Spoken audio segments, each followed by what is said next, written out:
الحمد لله حمدا كثيرا طيبا مباركا فيه كما يحب ربنا ويرضى. أما بعد، أعوذ بالله السميع العليم من الشيطان الرجيم من همزه ونفخه ونفثه. بسم الله الرحمن الرحيم. يوم يجمع الله الرسل فيقول ماذا أجبتم قالوا لا علم لنا إنك أنت علام الغيوب. یوم، جس دن، یجمع اللہ الرسل، جمع کرے گا اللہ تعالیٰ رسولوں کو، فیقول، پس وہ کہے گا، ماذا اجبتم، تمہیں کیا جواب دیا گیا۔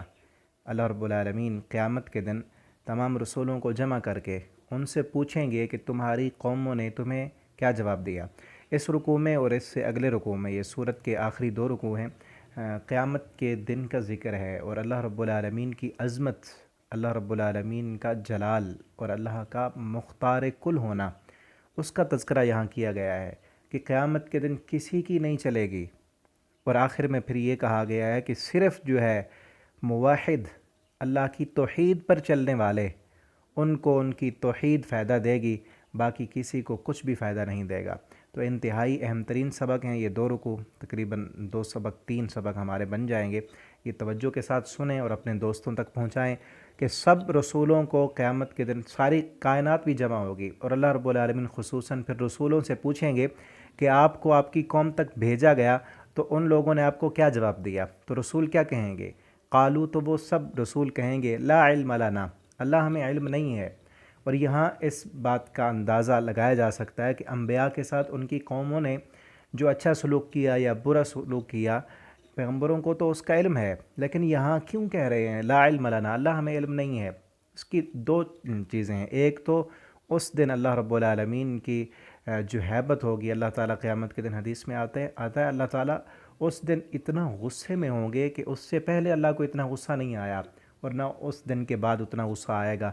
تو اس دن کی ہولناکی اور محشر کے میدان کی جو وحشت ہوگی، اس وحشت کو دیکھ کر رسول کہیں گے اللہ ہمیں نہیں پتہ۔ اور دوسرا یہ بھی ہے کہ حقیقت جاننے والا، غیب کا علم رکھنے والا وہ اللہ رب العالمین کی ذات ہے کہ ان لوگوں کے دلوں میں کیا تھا وہ تو اللہ تو جانتا ہے، اس لیے وہ کہیں گے کہ اللہ ہمیں علم نہیں ہے۔ انک انت علام الغیوب، بے شک تو علام الغیوب ہے، ہم علام الغیوب نہیں ہیں۔ تو یہاں سے یہ بھی معلوم ہوا کہ عالم الغیب صرف اللہ رب العالمین کی ذات ہے۔ اور کچھ ایسی چیزیں، ایسی باتیں جو احادیث میں آتی ہیں، رسولوں نے ایسی خبریں دیں جو غیب کا علم تھا، اس وجہ سے ان چیزوں کو سامنے رکھ کر کچھ لوگ کہتے ہیں کہ رسولوں کو بھی غیب کا علم ہے۔ تو ان چیزوں سے رسولوں کو، عالم الغیب تو وہ ہوتا ہے جس کے پاس خود علم ہو۔ رسولوں کو اللہ رب العالمین نے جو غیب کی خبریں بتائیں وہ صرف اتنی بتائیں کہ جن کا ان کی رسالت کے ساتھ تعلق تھا، اور پھر اللہ رب العالمین کے بتانے سے جس چیز کا علم آیا رسولوں کے پاس تو وہ عالم الغیب تو نہ ہوا نا، وہ تو اللہ نے علم دیا۔ تو اس لیے رسولوں کے متعلق یہ عقیدہ رکھنا شرک ہے کہ رسول عالم الغیب ہیں اللہ کے علاوہ۔ رسول سب قیامت کے دن کہہ رہے ہیں، یہاں ہم دیکھیں قرآن ہے، رسول سب کہیں گے اللہ تو علام الغیوب ہے، اللہ کے علاوہ کوئی علام الغیوب نہیں ہے۔ ہاں، غیب کی خبریں اللہ رب العالمین نے اپنے پیغمبروں کو بتائی ہیں، نبی کریم صلی اللہ علیہ وسلم کو اللہ رب العالمین نے قیامت کے حالات بتائے، اور بھی کئی غیب کی خبریں بتائیں جو نبی کریم صلی اللہ علیہ وسلم نے اپنی امت کو بتلائیں۔ تو آگے دیکھیں، اور پھر خصوصاً یہاں پر پیچھے بھی عیسائیوں کے متعلق بات تھی، اس صورت میں کافی زیادہ ان کے متعلق، اہل کتاب کے متعلق باتیں ہوئیں۔ تو یہاں پر پھر اللہ تعالیٰ یہ بتا رہے ہیں کہ قیامت کے دن ہم پھر عیسیٰ علیہ السلام سے پوچھیں گے۔ پیچھے تھا سوال سب سے، اب یہاں ہے کہ اذ قال اللہ، جب کہیں گے اللہ تعالیٰ، یا عیسیٰ، اے عیسیٰ، عیسیٰ بن مریم، اے عیسیٰ بن مریم، اذکر نعمتی، تو یاد کر میری نعمت کو، علیکا، جو میں نے تو تجھ پر کی، وعلی والدتک، اور تیری والدہ پر جو میں نے نعمتیں کی۔ وہ کیا نعمتیں ہیں؟ یہ ساری نعمتیں اللہ تعالیٰ گنوائیں گے، اور اس کے بعد پھر کہیں گے کیا تو نے اپنی اس قوم سے کہا تھا کہ میرے علاوہ یہ تجھے اور تیری ماں کو اللہ بنا لیں؟ تو یہاں ہم دیکھیں پھر عیسیٰ علیہ السلام کیا کہیں گے، تیری والدہ پر نعمتیں کی، وہ کیا نعمتیں تھیں؟ اذ ایدتک، جب میں نے مدد کی تیری، بروح القدس، روح القدس کے ساتھ، اس کا پیچھے گزر چکا ہے، اس سے مراد جبریل امین ہے۔ تکلم الناس فی المہد، تو بات کرتا تھا لوگوں سے، فی المہد گود میں۔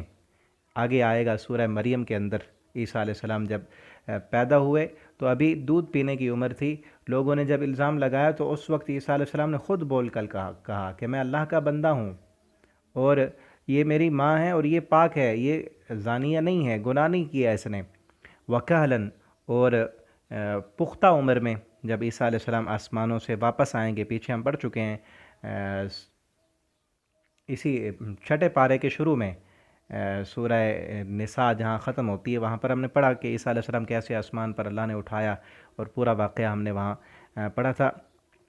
وَإِذْ عَلَّمْتُكَ الْكِتَابَ، اور جب ہم نے تعلیم دی تجھے، سکھایا تجھے، الکتابہ کتاب، والحکمت اور حکمت، والتوراۃ والانجیل، اور تورات اور انجیل کی بھی ہم نے تجھے تعلیم دی۔ وَإِذْ تَخْلُقُ، اور وہ نعمتیں بھی یاد کر جب تو بناتا تھا، مِنَ الطِّینِ مٹی سے، کَہَیْئَةِ الطَّیْرِ پرندے کی شکل، بِإِذْنِی میرے حکم سے، فَتَنفُخُ فِیہا پس تو پھونک مارتا تھا اس پرندے کی شکل میں، فَتَکُونُ طَیْرًا بِإِذْنِی پس وہ ہو جاتا تھا پرندہ میرے حکم سے۔ اس کی بھی ہم سورہ آل عمران کے شروع میں پڑھا ہے وضاحت اس کی۔ وَتُبْرِئُ الْأَکْمَحَ، اور تب جب تو ٹھیک کرتا تھا اکمحہ کوڑھ کے مریض کو، والابرس اور برس والے مریض کو تو شفایاب کرتا تھا، بِإِذْنِی میرے حکم کے ساتھ۔ یہ کوئی تیرا کمال نہیں تھا، یہ ساری چیزیں اللہ فرما رہے ہیں میں نے دی تجھے۔ تو ان چیزوں کو سامنے رکھ کر یہ نہیں کہنا چاہیے کہ انبیاء جو ہے ان کے پاس سب کچھ کا اختیار ہوتا ہے۔ ساری قوتوں اور طاقتوں کا مالک اللہ رب العالمین کی ذات ہیں، اور اللہ رب العالمین اپنی جس کو چاہیں اپنی مدد سے، اپنی رحمت سے جو مرضی چاہیں عطا کر دیں۔ تو یہ معجزات اللہ رب العالمین نے حضرت عیسیٰ علیہ السلام کو عطا کی ہے۔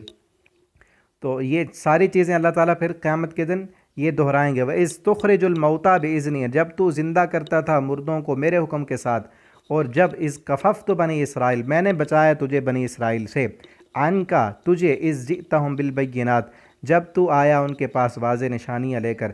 اس کا بھی ہم پڑھ چکے ہیں کہ انہوں نے حضرت عیسیٰ علیہ السلام کو قتل کرنے کا پلان بنایا تھا، تو اللہ تعالیٰ نے انہیں آسمان پر اٹھا لیا۔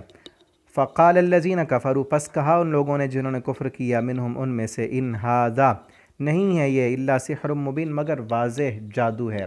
یہ ساری جو معجزات حضرت عیسیٰ علیہ السلام لے کر آئے تو ان لوگوں نے آگے سے کہا کہ یہ جادو ہے، اور اکثر پیغمبر جو بھی معجزات لے کر آئے، حضرت موسیٰ علیہ السلام کے متعلق بھی ہے، نبی کریم صلی اللہ علیہ وسلم کے متعلق بھی لوگوں نے آپ کو ساحر کہا، جادوگر کہا، اکثر کا جواب یہی تھا۔ اور آگے وَإِذْ أَوْحَيْتُ اور جب میں نے وحی کی، إِلَى الْحَوَارِيِّينَ حواریوں کی طرف، یہ حواری جو ہیں عیسیٰ علیہ السلام کو جو ماننے والے تھے، ان کو حواری کہتے ہیں۔ ان کی تعداد جو ہے وہ تقریباً 12 بتائی جاتی ہے۔ ان کی طرف اللہ نے وحی کی، اور یہ جو وحی ہے یہ وحی نبوت نہیں ہے بلکہ وحی الہام ہے۔ اللہ رب العالمین نے یہ فرشتے کے ذریعے جو وحی آتی ہے وہ نہیں، بلکہ دل میں اللہ تعالیٰ کسی اپنے بندے کے دل میں کوئی چیز القاء کر دیتے ہیں، اس کو الہام کہا جاتا ہے۔ تو یہ وحی الہام تھا، اور اسی طرح کی وحی حضرت موسیٰ علیہ السلام کی والدہ پر بھی ہوئی اور حضرت مریم علیہ السلام پر بھی ہوئی۔ تو ان سے یہ معلوم نہیں کہ یہ نبی ہیں، نہ ہی مریم علیہ السلام اور موسیٰ علیہ السلام کی والدہ وہ بھی نبیہ نہیں تھیں، اور نہ ہی یہ حواری نبی تھے۔ ان آمنوا بی کیا وحی کی، کیا الہام کیا، ان آمنوا بی کہ تم ایمان لاؤ مجھ پر، و برسولی اور میرے رسول پر۔ قالوا تو ان سب نے کہا، آمنا ہم ایمان لائے، واشہد باننا مسلمون اور تو گواہ بن جا کہ ہم مسلمان ہیں، ہم فرما بردار ہیں۔ اس کے بعد مزید آگے آ رہا ہے، اللہ تعالیٰ کچھ اور بات کر کے پھر عیسیٰ علیہ السلام سے کہیں گے کہ کیا تو نے ان لوگوں سے کہا تھا کہ مجھے الہ بنا لو اور میری والدہ کو الہ بنا لو؟ تو اگلے سبق میں ہم پڑھیں گے۔ آپ سے درخواست ہے کہ ان اسباق کو اپنے دوستوں تک پہنچائیں، اور رمضان کا مہینہ آنے والا ہے، اس میں زیادہ سے زیادہ آپ قرآن کے قریب ہوں، اپنے اوقات کو ترتیب دیں، نمازیں پابندی کے ساتھ پڑھیں، اور میں نے کل کا جو خطبہ تھا وہ بھی سینڈ کیا تھا، اسے سنیں کہ ہم رمضان المبارک کا استقبال کیسے کریں۔ تو آپ اس کی تیاری کریں۔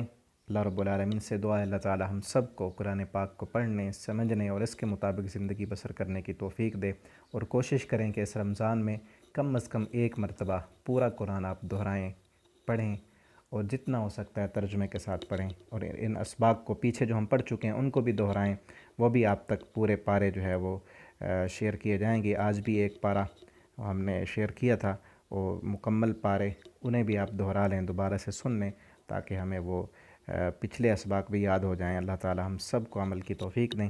والسلام علیکم ورحمۃ اللہ وبرکاتہ۔